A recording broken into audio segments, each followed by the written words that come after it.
to the republic for which it stands, one nation, under God, indivisible, with liberty and justice for all. Thank you.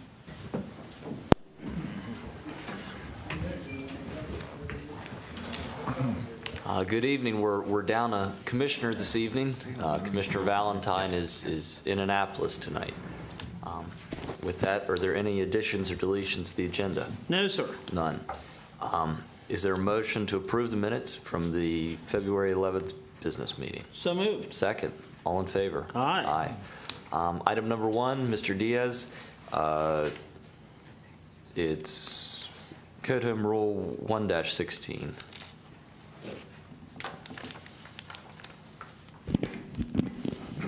Good afternoon, Commissioners. At the January 27th, I believe, public work session and your last public meeting on February 11th, we talked about the rehabilitation of commercial structures tax credit. Essentially, it models what the municipalities of Frostburg and Cumberland have proposed to do to allow a qualifying investment, a tax credit for downtown properties for bringing certain parts of the building up to code.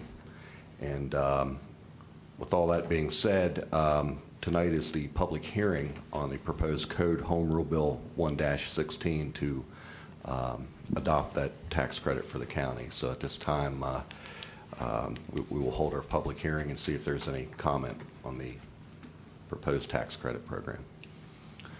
Is there any public comment? None. Will this be adopted next meeting? Well, you can take action tonight if you so choose. Well, sir, I make a motion that we take action on Code Home Bill 1-16 this evening then. Sounds good. I second that. All in favor? Aye. Aye. Thanks, Matt. Thank you. And Commissioners, if you would indulge me just for one more minute, County Administrator Eberly asked that I read, there are 2 letters that we have drafted in support of 2 Senate bills currently under review in the Maryland legislature. Senate Bill 737 is entitled Economic Development, Rural Economic Development Program and One Maryland Tax Credit. A support letter for your signatures has been prepared to be presented to the Honorable Edward J. Kassemeyer, Chairman of the Budget and Taxation Committee. And it reads, Dear Chairman Kassemeyer, please accept this letter of support for Senate Bill 737 entitled Economic Development, Rural Economic Development Program and One Maryland Tax Credit. Efforts to promote economic development are of great importance to the state of Maryland and particularly to rural areas like Allegany County. The passage of Senate Bill 737 will aid greatly in expanding economic development opportunities in the entire state and more particularly Western Maryland.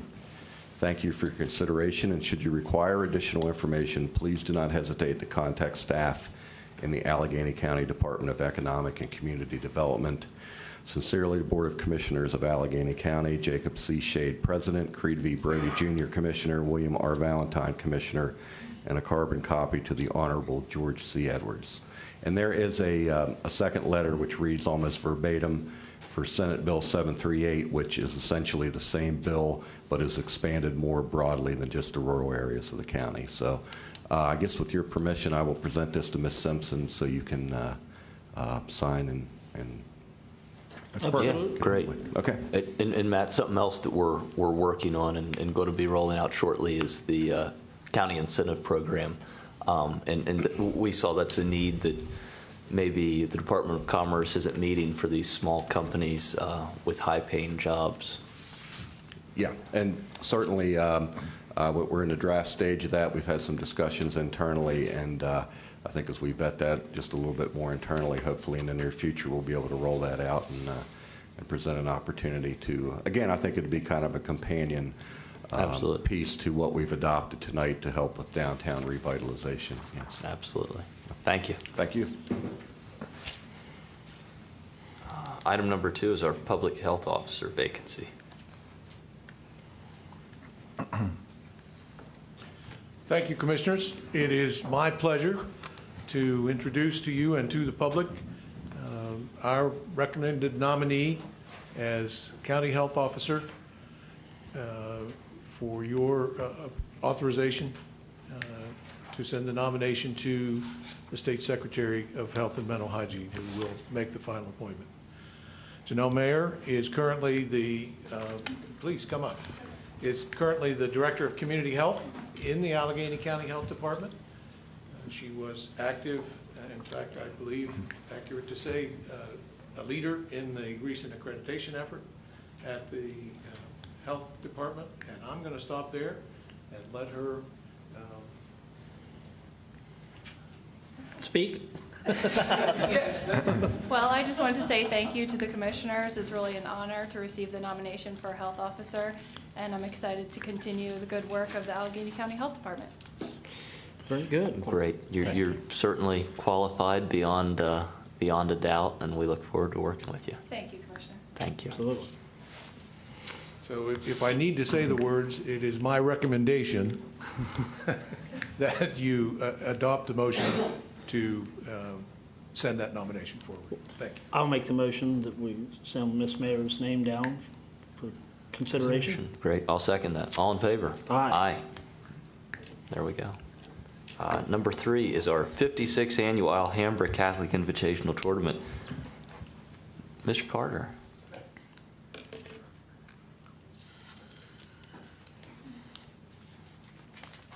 Thank you, Commissioners. It's that time of the year again. Comes around pretty quick, at least it does for me.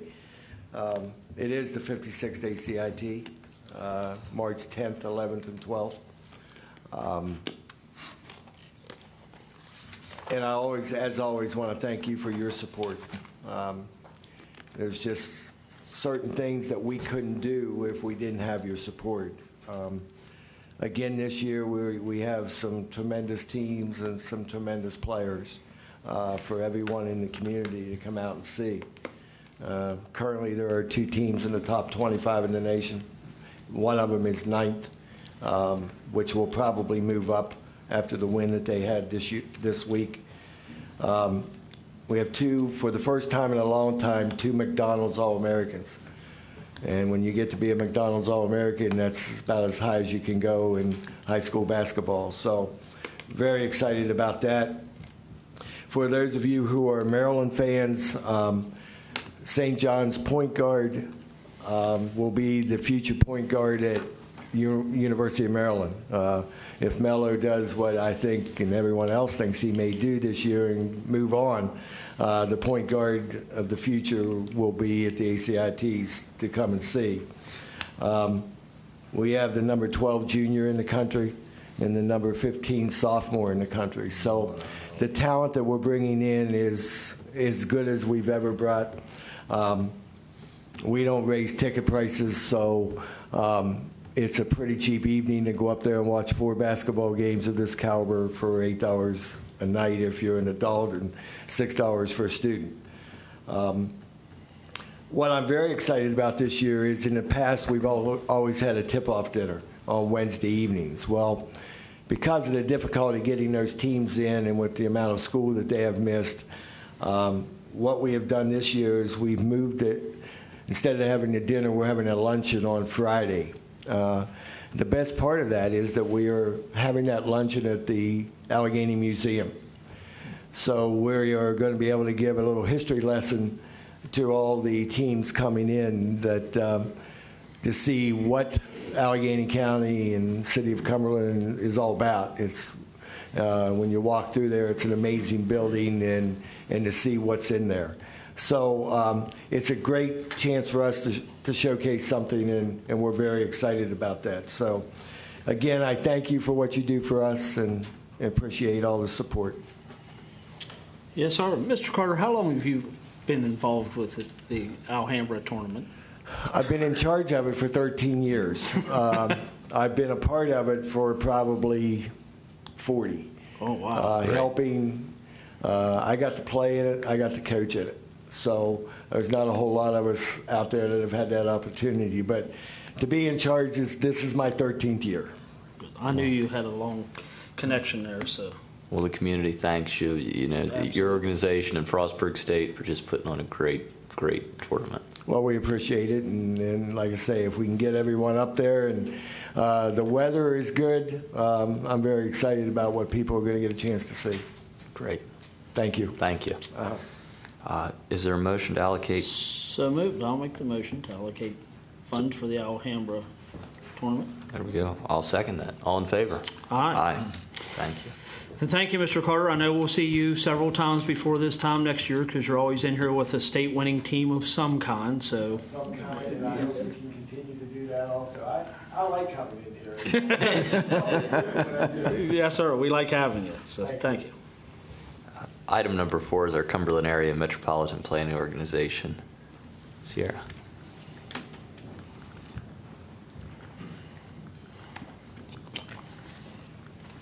Good evening.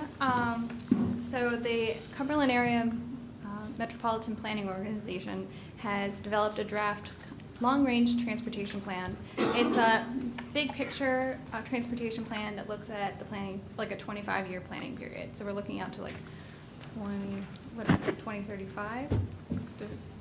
So I'm asking to request a public notice to put out for our public hearing and our public comment period. So, Great. I'll make the motion. I'll second it. So, fantastic. All in favor? aye. Thank you Thanks, so much. Sarah. Thank you. We move it now to our consent agenda. Mr. Eberly. Commissioners, tonight, items 5 through 11 comprise our consent agenda. And item number 5 is a motion to authorize the President to sign a grant adjustment agreement with MEMA as part of our 2014 Homeland Security Grant. This adjustment will allow the county to leverage approximately $110,000 to purchase equipment for our interoperable communication system.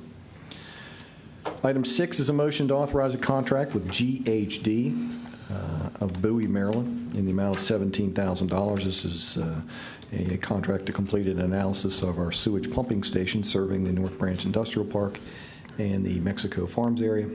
This time, I believe the facility that we have there is approximately 25 years old, has a lot of miles on it, and so that's a venture that could likely, in the next year or so, cost us about $2 million to replace, but we need to have this analysis completed so that we can position that project for future funding. Item 7 is a motion to authorize the Allegany County Detention Center to request proposals for dietary and medical services. Items 8 and 9 are motions to authorize the Sheriff's Office to accept grants covering 100% of the cost associated with compliance checks for alcohol and marijuana violations. These 2 grants are being done in partnership with Frostburg State University. Item 10 is a motion to approve a travel request for our TAC team at the detention center for training opportunity in Moundsville, West Virginia. And item 11 is a motion to authorize our Department of Public Works to advertise the Creek Road project. The commissioners would have an opportunity to execute the project funding documents as well. Any questions? You ever been to Moundsville, sir? I have. I was going to say, you need to go up and take this training with them. That's quite an impressive establishment. I hope he was just visiting. I was just Okay. visiting.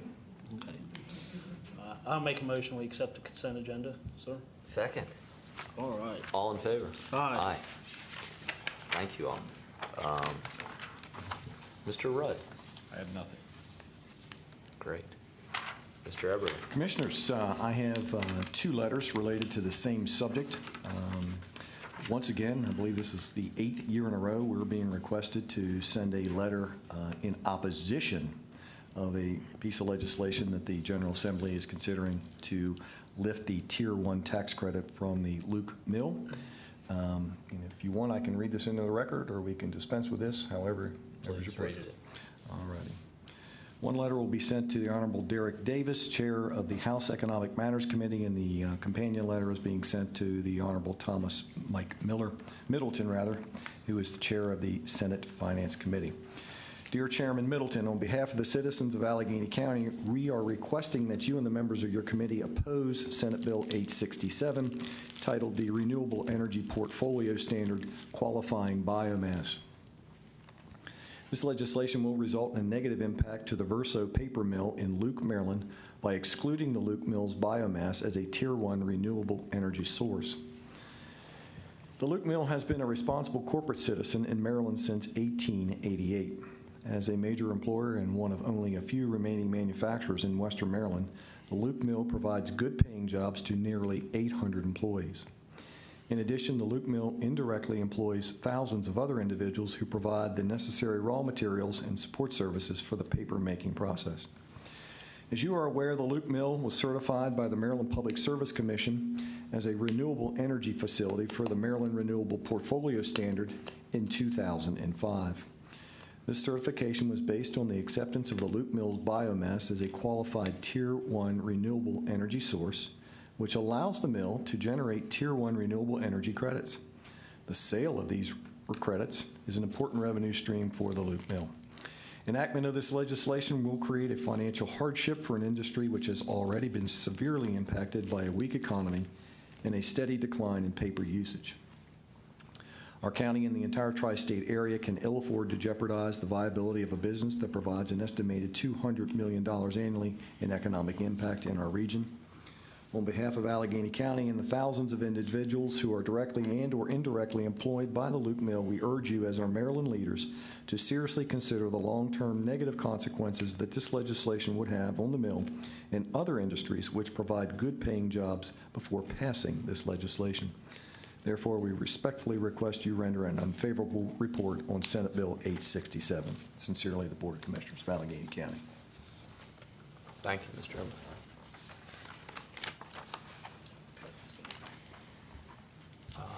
Commissioner Brody. Oh, yes, sir. Well, I just have two things tonight because I got an airport meeting to attend to shortly. First of all, I'd like to thank the Western Maryland delegation for getting some liquor bills in and hope that they get changed. One of them was to change the serving age from 21 to 18.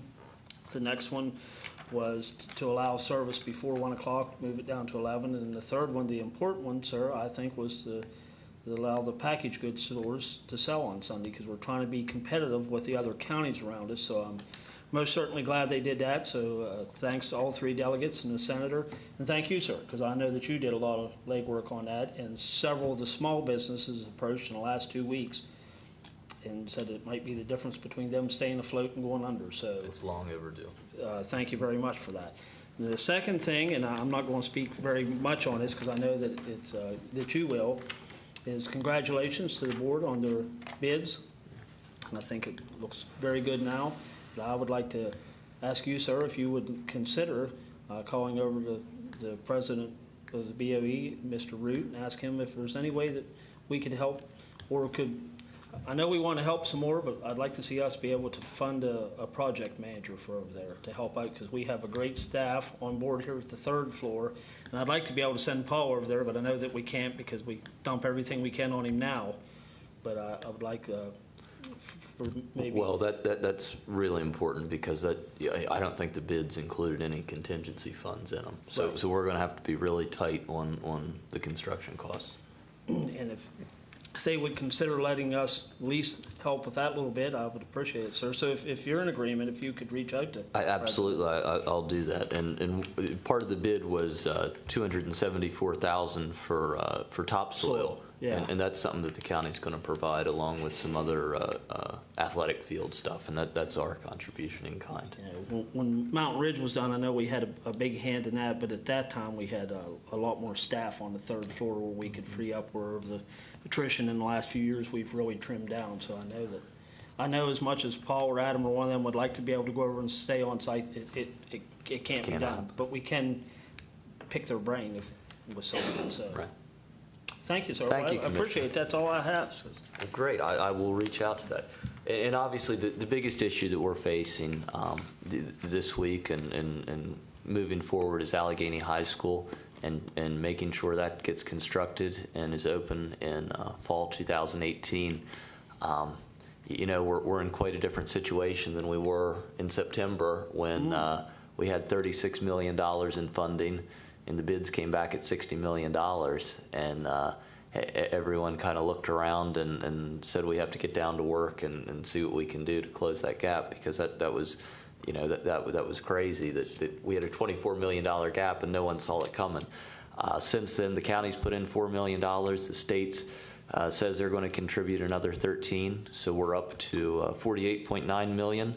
And in the one bid when the school came in low at 52.2 million, which I think was lower than I expected, what most people expected. And that includes roughly $270,000 for the topsoil, which we'll be providing. So the school with everything it costs about $52 million. So they're still $3 million short. I'm pretty confident that the delegation can get that done for them, and that includes all the add-ons. So I think we're in a really good position, and we're going to work it out in the next couple months. But I just say that we get the school done right the first time. It doesn't have to be a Taj Mahal, but it should have stuff. Like seats in an auditorium. It shouldn't be general admission where you just go in and stand. And it is interesting that Allegany right now has the seats from the old Bell High School. So when they built Mountain Ridge, they took the seats out of Bell and moved them down to Allegany. We should work to make sure that that's one of the add-ons that's included, is those seats for the auditorium. But we should just feel very optimistic about the school, and I think we're going to get it done in the next couple of weeks. But it's important to just keep working with the delegation and the Board of Ed, and I think we're all on the same page on this, and make sure it moves forward. Yes, sir. With that, we have one constituent signed up, Mr. Jeffrey Davis.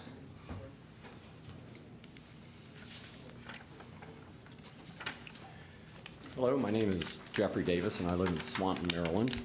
And I appreciate the opportunity to speak at the Commissioners' meeting this evening. I'm here once again, and for one final time, to ask the current Commissioners to remove the Ten Commandments monument from the lawn of the Allegany County Courthouse. William Shakespeare said many years ago, "Perseverance keeps honor bright. To have done is to hang quite out of fashion like a rusty nail in a monumental mockery." Or as dictionary says, perseverance is continued effort to do or achieve something despite difficulties, failure, or opposition. This issue of the Ten Commandments monument goes back quite a few years, actually, and it predates the current commissioners being in office. So I wanted to take this opportunity to ask you, as the current commissioners, to move the Ten Commandments monument. Some time ago, my son asked me, "Well, why are you pursuing this and persisting after a number of years?" And my explanation was two things. One is perseverance, and the second thing is principle. And the principle to which I speak is the First Amendment to the United States Constitution that bars any establishment of religion. And it is my strong opinion that the presence of the Ten Commandments, lacking any type of secular message or overall secular content, does violate the First Amendment. When I first brought up this issue some years ago, I had sent a letter to Judge Finan, who at that time was the judge, and I thought had control of the courthouse and the lawn. And in the letter, I think it's still apropos today, I said to him, "For it strikes me that the judiciary system and courthouse have to make it unequivocally clear that there is no endorsement of anything religious that could even hint at the possibility of partiality. If I were a Hindu or Muslim or Buddhist or atheist, would it not seem natural to think that the court has perhaps implicitly endorsed other religions and could hold some bias? And would it be allowed by the court to put up monuments from any other religions if requested? It seems to me that the best policy is to assiduously avoid any appearance of endorsement of religion." Well, and in his response, he has no control over the lawn, courthouse lawn, it's the county commissioners. And so this issue goes back not as many years as Shakespeare's quote, but a few years ago, and Mr. Rudd's aware, I think, of this. I don't know how much of the detail he remembers. And I have been to various meetings. There's been a lot of back and forth. I think a lot of stonewalling in the past. And I'm not going to go into all those details, but I would like to give Mrs. Simpson a letter that I have for the commissioners to read.